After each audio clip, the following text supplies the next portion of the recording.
Hello, and welcome to Magda Shares. Today is the second episode of Gabby Petito's story, which is on Netflix. It's called American Murder. So, last time we stopped at the moment when Gabby Petito's ex-boyfriend got a message from her, and it sounded quite disturbing. She was alone that night.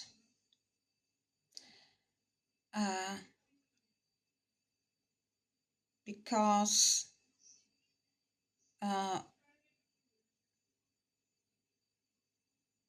Brian, okay, again, I'm messing it up. The beginning of the film, of the second episode, is Gabby starts the day with a wild smile in her tent, telling of a very heavy downpour the other night, while Brian does some yoga exercises. It looks really idyllic. Brian says, Gabby, I have breakfast for you. Everything's so fine. But we have a bad feeling that something is creeping from behind. The feeling that they are only pretending. Gabby's mom says that Brian is going to come back home to empty the storage unit just after the mob incident. So just after this incident with the police, he decides to go back to his home to empty the storage unit.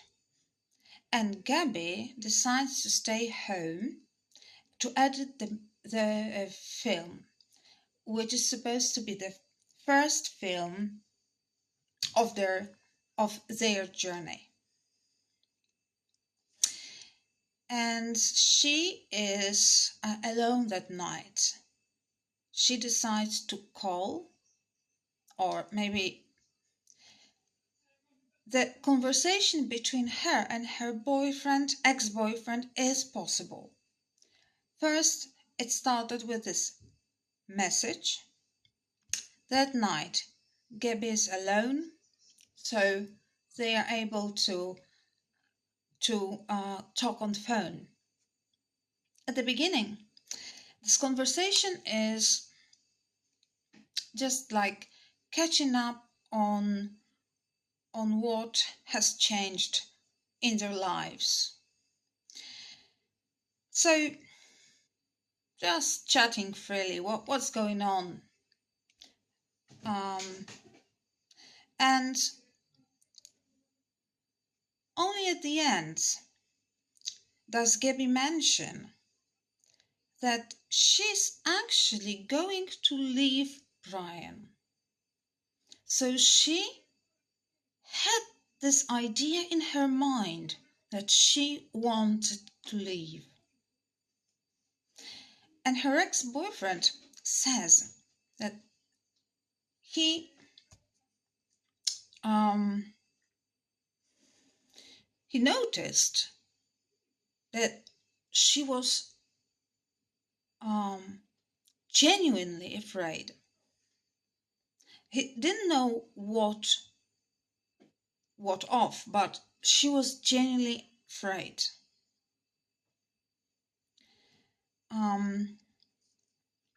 Well, the only thing that he can advise her at this moment is to be super careful, because he understands that she is in a very critical moment.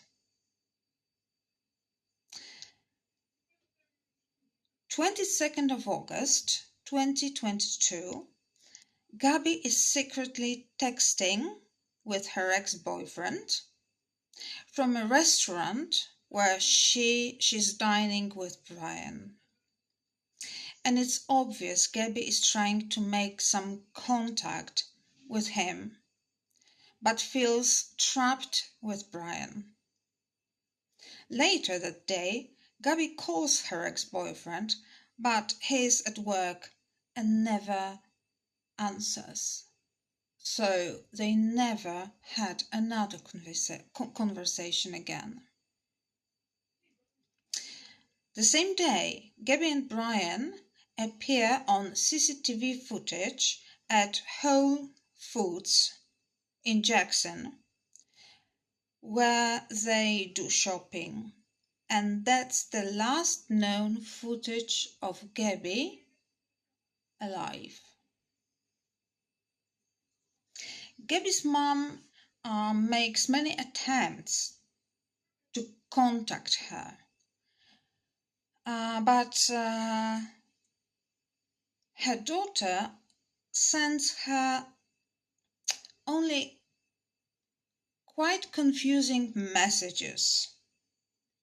No phone calls. Meanwhile, Brian is doing also strange and difficult to explain things, like he's recording himself walking along a creek barefoot. He has a camera in his hands, and he's recording as he's walking. He's recording the ground, the earth, the rocks, the flowers, the bones of dead animals. And he's alone. There is nobody else. Definitely, there is no Gabby.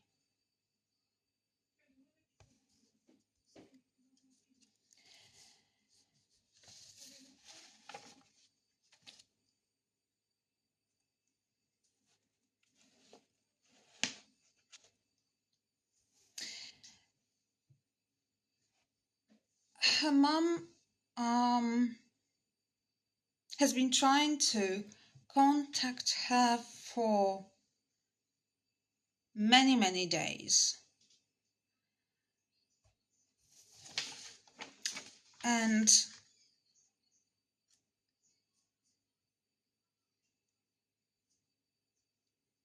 not only does Gabby not answer, but she stops texting back. And at one point, she gets a very weird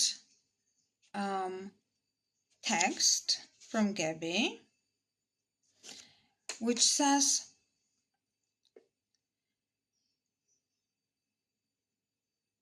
"Please tell Stan to stop calling me, as I am not able to answer his calls." Something like that.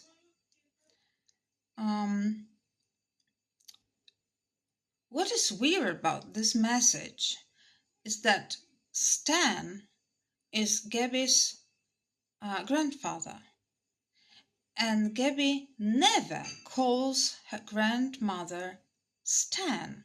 She calls him Grandpa.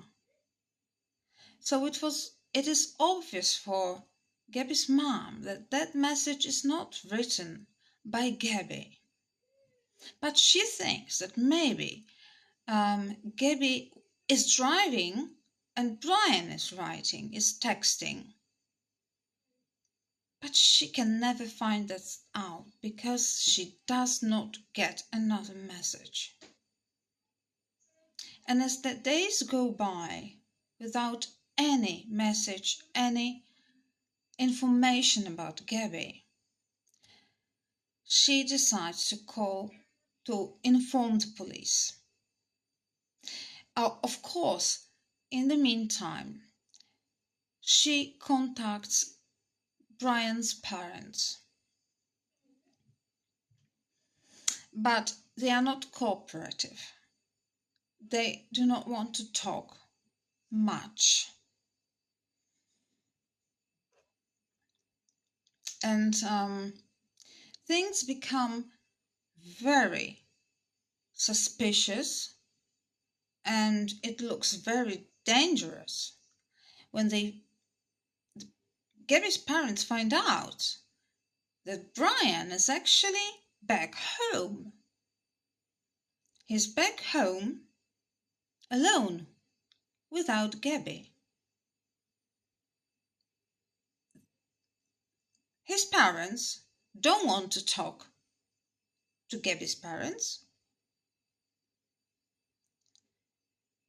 and nothing apart from that Brian is home is explained, nothing is known. So they inform the police of Gabby being missing.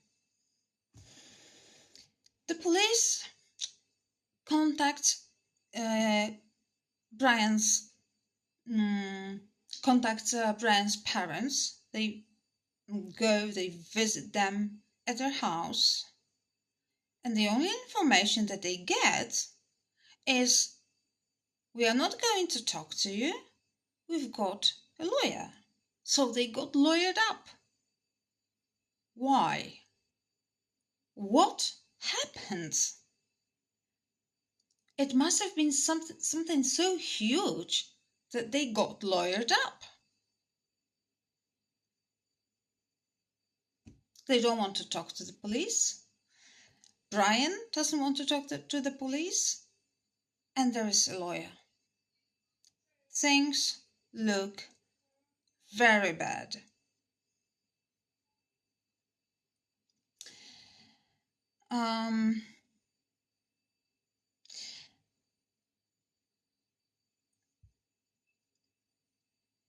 Searching for Gabby starts.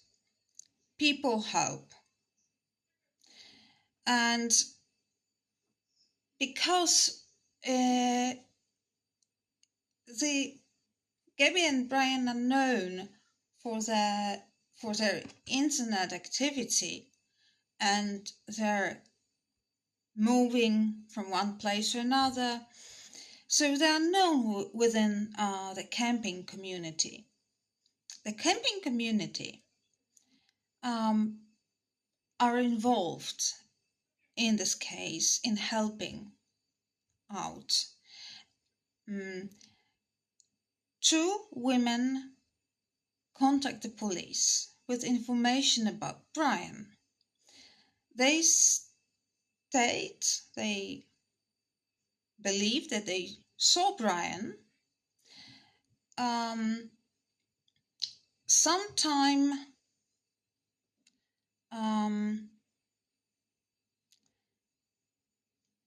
in August, at the end of August. One of them gave Brian a lift, and he was very withdrawn, shy, didn't talk much. He was like also in a hurry. Like when they approached or were approaching the place where he wanted to get out of the car, he didn't even wait for the car to stop.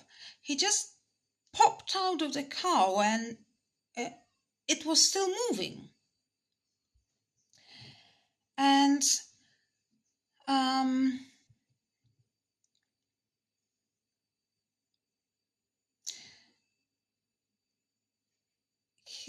his behavior was like he was overwhelmed by something.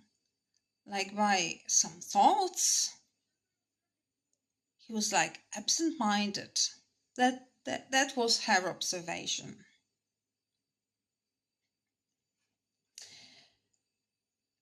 The police now know that they need to find the white van. But where to look for that? The area is so huge.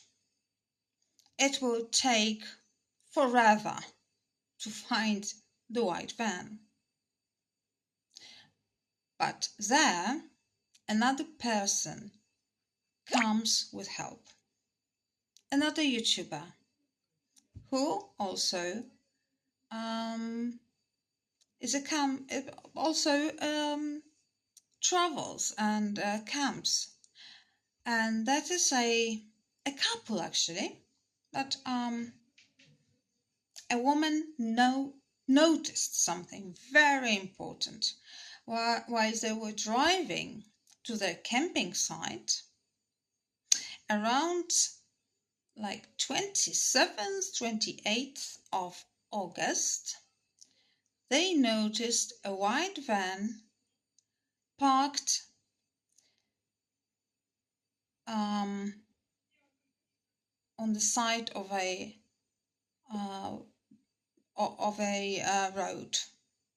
road. She had it on her she had it on her film, on a camera, so she could show it to the police, and it was Brian's van. So police knew where to look for Gabby. They started looking in that area. It took them a few days, but after a few days, they found a body in a creek, a dead body of a young woman with blonde hair, strangled, with a wound at the back, or maybe, I don't know, at the back, on her head. Of course, it turned out to be Gabby Petito. Now they had a warrant of arrest for Brian Laundrie. But there's another problem. Brian is missing. Brian's not at home. He's missing, and his parents don't know where he is. So we have a dead body and we have a missing person who is allegedly a murderer. The plot thickens. Now, that's the episode number 2. What is like new about this case is what the ex-boyfriend, Gabby's ex-boyfriend, said, that Gabby, her intentions were to leave Brian. She was very much aware of the fact that this relationship was very toxic. At the beginning of this relationship, she was very much in love, and she was